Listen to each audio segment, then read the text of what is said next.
Bonjour à tous. Aujourd'hui, je vais vous présenter un tutoriel dédié à la protection des formulaires par la technologie reCAPTCHA Google. Alors, on va commencer par répondre à la question reCAPTCHA, pourquoi faire?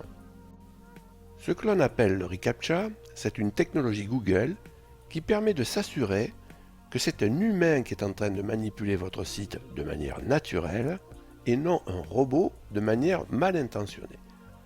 reCAPTCHA vient du mot CAPTCHA, qui était une technologie proposée par l'université de Carnegie Mellon. Alors pourquoi craint-on les robots? Sur certaines pages de votre site, qui sont chargées dans le navigateur, il y a des formulaires. Des formulaires qui servent à envoyer des données vers le serveur. Ça, c'est normal.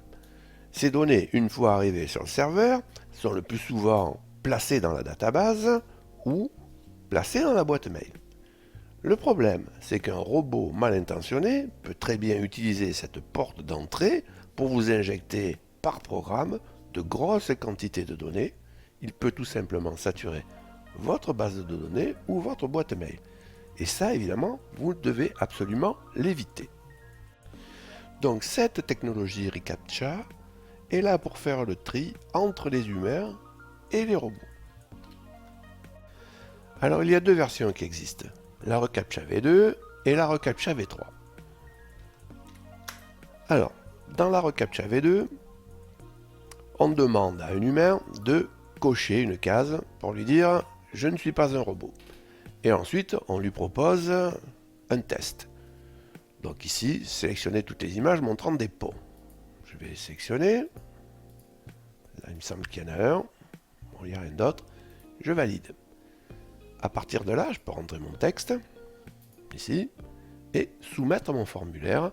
Et de l'autre côté, mon formulaire est traité.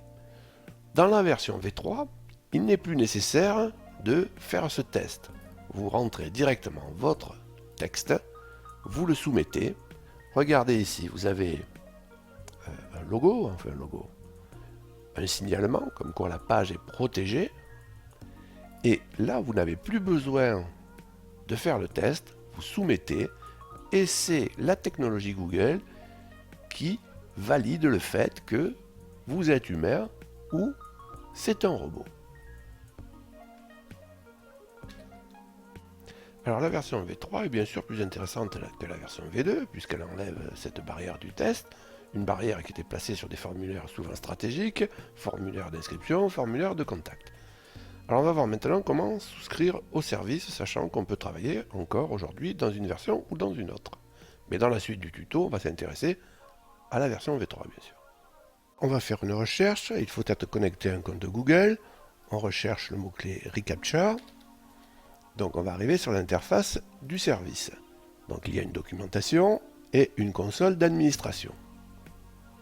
On va aller là-dessus, admin console. Ici, vous appuyez sur plus pour créer de quoi protéger un formulaire. Donc on va lui donner un nom, tuto exemple ici. On choisit la technologie V3. On va rentrer maintenant le nom de domaine. Puis je vais accepter les conditions et envoyer et je vais récupérer un couple de clés. Clé de site, clé secrète. Alors on va regarder le principe maintenant. Je vous ai fait un schéma.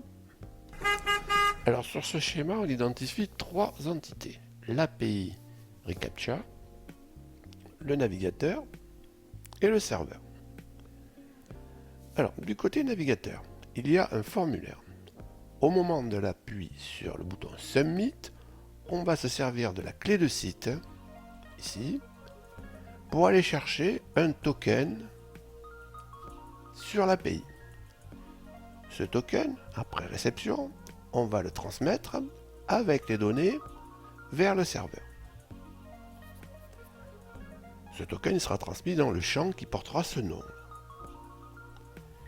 Une fois du côté serveur, toujours après réception, on va interroger l'API à nouveau en passant cette fois-ci le token accompagné de la clé secrète. L'API va tenter de valider ce couple d'informations et va nous rendre une réponse au format JSON. Dans cette réponse, il y aura un champ success qui sera un booléen. Et si ce booléen est true, à ce moment-là, on traitera les données. Si ce booléen est false, on ne fera rien. Alors on va faire un exemple en version V3. Alors je vous conseille de donner des noms à vos clés. Par exemple avec des define et de regrouper tout ça dans un seul et même fichier. Surtout si vous avez plusieurs formulaires à protéger. Ça vous évitera de mélanger vos clés car rien ne ressemble plus à une clé qu'une autre clé, croyez-moi. Ça m'est arrivé de bien m'embrouiller avec ça. Donc ici on va créer un fichier reCAPTCHA PHP dans lequel je vais mettre les define et ce fichier sera inclus à la fois du côté formulaire et du côté traitement. Je prends Sublime, je crée le fichier reCAPTCHA.php, ça je l'ai fait. Je fais deux define, un pour site tuto exemple, donc c'est la clé de site, l'autre secrète tuto exemple. Ensuite je vais aller copier ça dans l'interface, le premier et la clé secrète. Alors maintenant je vais préparer une fonction, ça se trouve par ici, alors c'est celle-là. C'est la fonction qui check token, qui avec le token et la clé secrète va interroger l'API, on verra sur quelle URL, on ira voir dans la doc, pour obtenir une réponse. Donc je vais commencer par coder ça, mais je vais le laisser vide. Hein. Je déclare la fonction check token, et je mets un argument le token et la clé secrète. Et pour le moment, je laisse ça vide, je reviendrai dessus. Je vais créer deux fichiers, formulaire.php et aussi traitement.php. Je vais préparer une trame pour mes deux fichiers. Je me mets du côté traitement.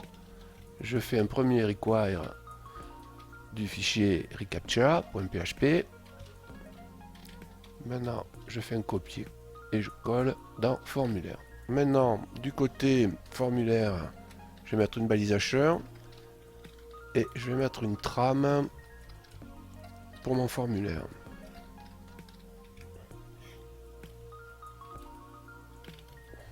Pour l'action, je mets le nom du fichier qui traite, traitement.php. La méthode, ce sera du post. Je vais mettre un ID, ça j'en ai besoin pour faire le submit en JavaScript. Et je mets un name. Alors sur le for, je vais mettre un ID myText. Je vais dire rentrer votre texte. Je vais mettre un champ input. Je vais récupérer l'ID. Je vais mettre le même évidemment. Sinon ça ne marche pas. Et je vais mettre un name. Je vais mettre la même chose. Alors maintenant on va aller voir la doc.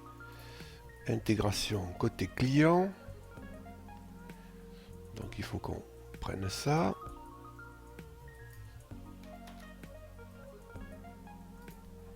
Je vais le mettre ici. Avant la fin du head. Ensuite, on va continuer. On va prendre ce petit script là. On va le mettre en bas.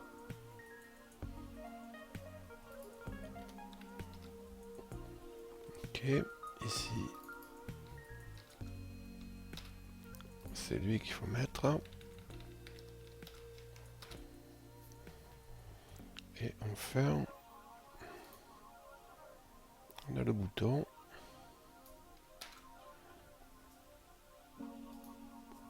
Alors le bouton, on va le mettre là-dessous.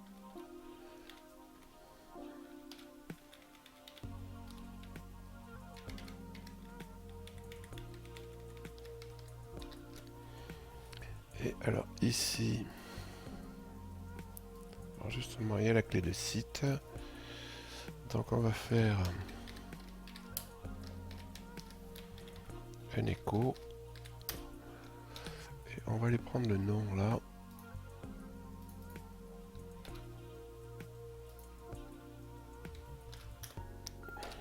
Voilà. Alors maintenant, je vais du côté formulaire. Je mets une balise hacheur. Je mets en place les balisages PHP. Je vais faire un if. La condition vide. Il y aura check token dedans. Alors si c'est vrai, je traite mon formulaire. Si c'est faux, je ne traite pas mon formulaire.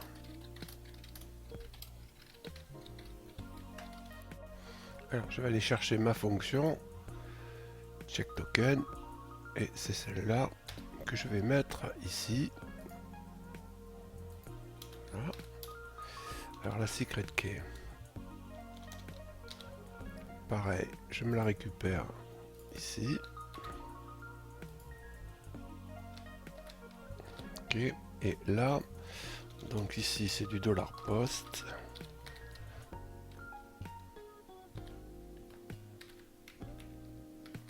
Et il faut trouver le nom maintenant du champ. Alors on va aller dans la doc. On va aller vers le server side. Le champ c'est celui-là.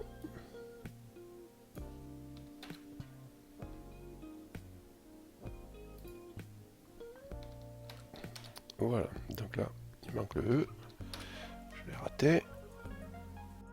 Donc maintenant il me reste donc à coder cette fonction check token là qui va vérifier le token au moyen de la clé secrète. Donc pour ça on a besoin d'une URL de vérification qu'on va aller récupérer dans la doc. Alors URL vérif égale. Alors je vais aller voir où est-ce que ça se trouve ça. Voilà, elle est ici.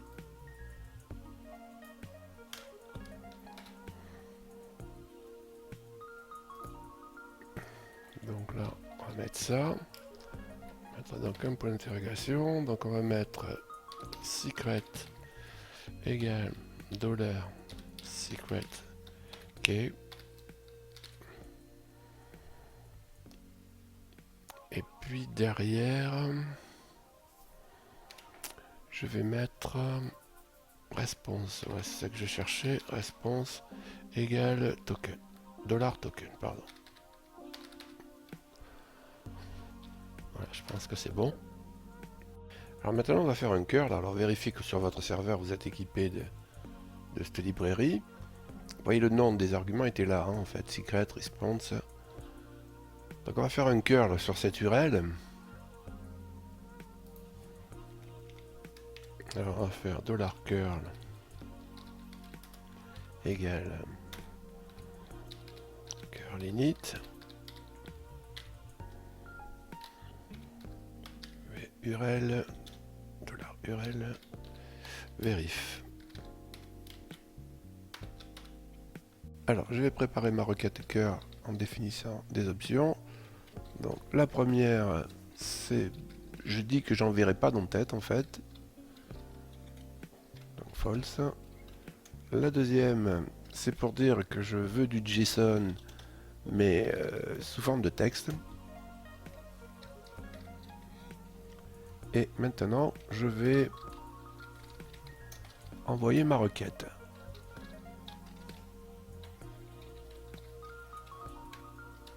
Je vais tester ma réponse. Si elle est vide, je vais faire return false. Sinon, je vais aller décoder ma chaîne, donc JSON décode de verif response. Et je vais faire un return du champ success. Alors je vais télécharger tout ça sur le site. Je vais tricher un petit peu, je vais rajouter des traces ici pour que vous puissiez voir ce qui se passe. Donc je vais couper et je vais aller sur le site. Donc voilà, j'attaque mon formulaire. D'accord, donc je vais rentrer du texte, mon texte. Je vais soumettre. Donc vous voyez ici que j'ai la protection. Hein. Ok. Je vais soumettre. Et voilà au niveau du traitement. Donc au niveau du traitement, je vous affiche le token ici. Je vous affiche la clé secrète. On fait un curl sur cette URL là. D'accord. Vous retrouvez l'URL qu'on a codé là. Avec le secret ici, avec quelque part ailleurs la response, donc le token. D'accord.